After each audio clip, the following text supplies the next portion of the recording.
So, right, hello. We got.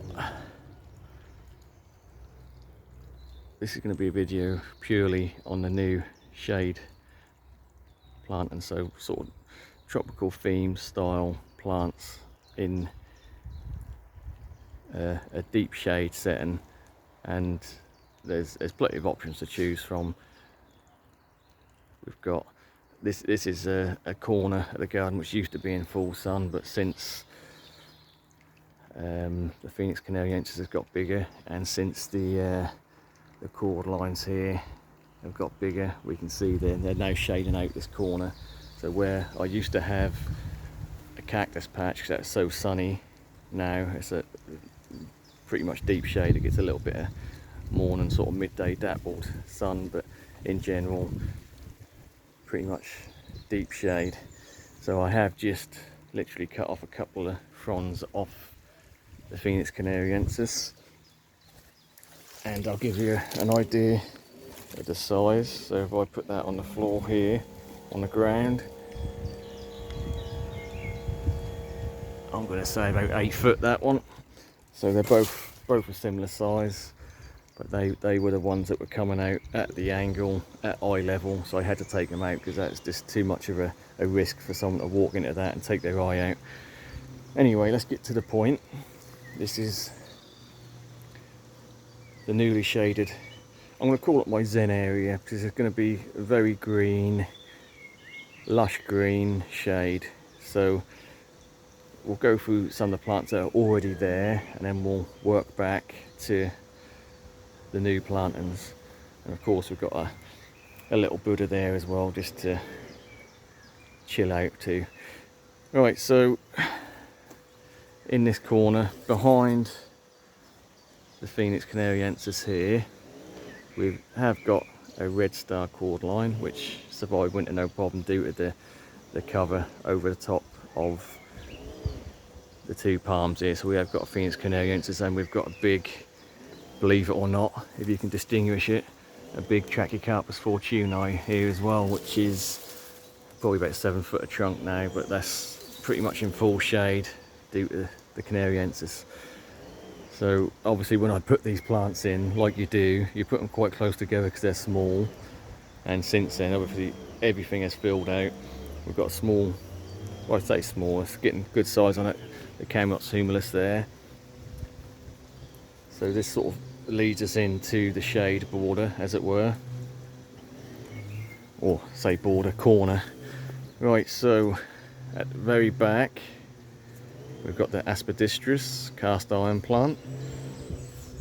We have a eucalyptus which I cut back, I don't remember if it was last year or the year before, but that was getting stupidly very big very quickly, so I cut that back and that's sort of slowed down now. But yeah, this is an ideal area for sort of shady, damper stuff, because I've got my shed here, which the gutter and the end cap has come off the gutter, and so whenever we get rain it just pours down to this corner, and because it's on a bit of a slope it all runs down, so it's fairly damp. I hope you can hear me over the neighbours mowing their lawn and pressure washing. But yeah, so got the cast iron plant in the back. That's been there for several years. I did used to have it in a pot, and I used to leave it, and I you know, a couple of mild winters I left it out, and then a couple of winters ago I went in the ground, and even with the winter we just had, still looking pretty much pristine. So that's a good hardy plant if it's in a sheltered area. So just to the left of that, quite a small Fatsia polycarpa. So that's going to take a little while to fill out, but that's going to fill out right in that corner there, so that's going to be sort of a nice sort of lime green there. The other side we've got a variegated Fatsia, which is now flushed out some new growth, so that's going to look quite nice. It's got some quite big leaves on that already.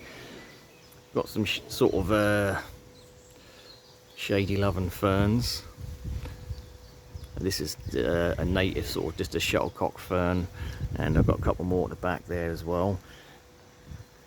So leading forward from that, you have to excuse my hands, I have been digging in the muck, We've got a Fats Hedera, so the cross between Fatsy and Ivy, so that's like the camouflage, so it's got some quite nice leaves coming on there.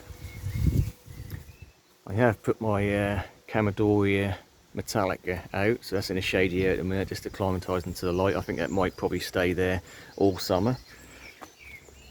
Obviously we've got some hostas, so we've got a couple of clumps of hostas at the back there now coming through. We've got, this is going to be quite the piece once it takes off. At the moment this is a European chain fern, and it's a very small plant at the moment, but that has kicked out a couple of decent sized fronds, so in a year or two these are one of the ferns that really get quite large. Don't trunk, but they just get really big fronds. Yeah, so from that again, it's just some more sort of evergreen ferns. We have got some Pedicitis variegata there, and we also have some Pedicitis palmatum, that's the gold speckled one. And then this is a newly moved Summer Sustenance hosta, which was in my other end of the garden in the shade border, and that sort of took over the place, so that's gone over here. So this is already sort of kicking out some quite big leaves. Surprisingly not really had any too much damage from the insects yet, but there's still time. Yeah, so coming obviously towards the front, a little bit more light. So we have got this is like a variegated rhododendron. It's quite a small plant. It didn't, they normally flower around this time. It hasn't flowered. It's just kicked out loads of new growth, so I mean that's not a bad thing. So yes, a little bit of variegation in a dark shady area sort of draws your eye in, so that's not a bad thing. And to this side again, we've got some more ferns. We've got like the zebra fern that we bought cheap from Morrison's. I think that's £3.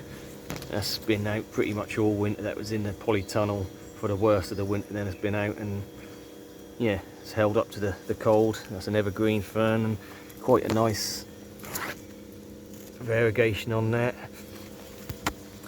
Then we've got the Mexican lily variegated. So this is going to be pushing them a lot because this is in again, this is the shade corner, but this is the brightest part, so it will get half day sun right at the front here. This is why I've also planted a Butylon this side and this side. They're in the shade at this time of day, but that does get early morning sun. That has been flowering and should flower throughout the summer season. And that just leaves us to the very front, where for me we've got a lot of green in there, and just as a pop, just to catch your eye at the very front, I've just put a Croton in as a pop of colour. Again, this will get a bit more light, and maybe a corner where maybe you walk past and all you see is the bigger specimen sort of palm trees and that this will draw your eye into this corner and maybe slow you down and sort of just make you stop for a minute and actually look into the area and enjoy the plant a bit more. So yeah, you've got something to catch your eye, to draw you in, and that is just a pot sunken into the ground. So that'll come out late autumn. Yeah, so this is like a zen green chill out area, so that's another one ticked off the list. So this is an area I was looking forward to do, and I sort of had a plan of what to do. So it's going to be always going to be ferns, hostas and fatches, that sort of thing, just leafy shade loving stuff. So we have got some evergreens in there, we've got some perennials in there, so there is going to be a bit of year-round interest, like I say, with the Mexican lilies, the rhododendrons, all the ferns in here are evergreen. So it's only really going to be the hostas that die down, and the rest is going to be pretty much evergreen. So it's going to be a good year-round chill out area to enjoy. Right, we'll leave it there. Apologise for the background noise again, and thanks for watching.